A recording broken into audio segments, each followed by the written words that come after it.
2025 Indian highest gross movies ఏవో మనం ఒకసారి లుక్ వేసేద్దాము. గూస్ బంప్స్ మ్యూజిక్ తో, మెస్మరైజ్ యాక్టింగ్ తో, కుర్చీలకు కట్టిపడేసే డైరెక్షన్ తో రిషబ్ శెట్టి కాంతారా చాప్టర్ 1 865 కోట్లతో నెంబర్ 1 స్థానంలో ఉంది. నెక్స్ట్ బాలీవుడ్ పతనం అయిపోయింది అనుకున్న టైంలో నేనున్నాను అంటూ చావా వచ్చి 805 కోట్లతో రెండో స్థానంలో నిల్చుంది. అదే బాలీవుడ్ నుంచి సయ్యార్ అనే లవ్ స్టోరీ వచ్చి జనాలు మెస్మరైజ్ చేసి 590 కోట్లతో మూడో స్థానంలో నిలబడింది. సూపర్ స్టార్ రజనీకాంత్ గారు, అక్కినేని నాగార్జున గారు కలిసి నటించిన ద పవర్ హౌస్ కూలీ 585 కోట్లతో నాలుగో స్థానంలో ఉంది. Man of the masses, the dragon గా రాబోతున్న జూనియర్ ఎన్టీఆర్ గారు నటించిన వార్ 2 400 కోట్లతో 5వ స్థానంలో ఉంది. మోస్ట్ యాంటిసిపేటెడ్ మూవీగా పేరు తెచ్చుకొని విధ్వంసం సృష్టించిన యానిమేటెడ్ మూవీ నరసింహ 340 కోట్లతో 6వ స్థానంలో ఉంది.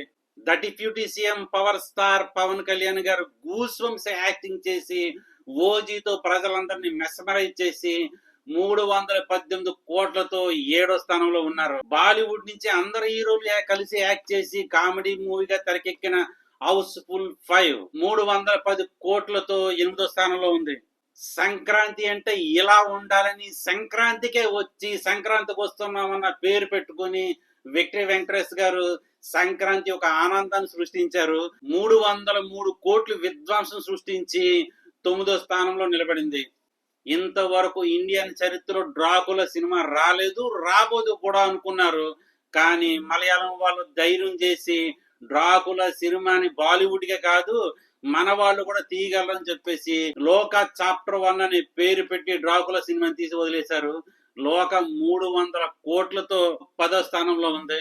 ఇక బాలీవుడ్ నుంచే అమీర్ ఖాన్ గారు డంగల్ తో 2000 కోట్ల మార్కును చూసిన తారే జమీన్ పర్ అనే మూవీ 285 కోట్లతో 11వ స్థానంలో ఉంది. ఇక బాలీవుడ్ నుంచి మరొక మూవీ అజయ్ దేవన్ గారు నటించిన రైడ్ 2 240 కోట్లతో 12వ స్థానంలో ఉంది. తమిళనాడు నుంచి తల అజిత్ గారు good or bad or ugly ఇది కూడా 240 కోట్లతో 14వ స్థానంలో ఉంది. మలయాళం నుంచి సూపర్ స్టార్ మోహన్ గారు నటించిన తొడరు 200 కోట్లతో 15వ స్థానంలో ఉంది. మరి ఇది ఎక్కడికి మరి నా రివ్యూ నచ్చితే లైక్ చేయండి, షేర్ చేయండి. మరిన్ని గూస్ బంప్స్ రివ్యూస్ కోసం మన ఛానల్ ని సబ్స్క్రైబ్ చేసుకోండి. Thank you so much. Bye.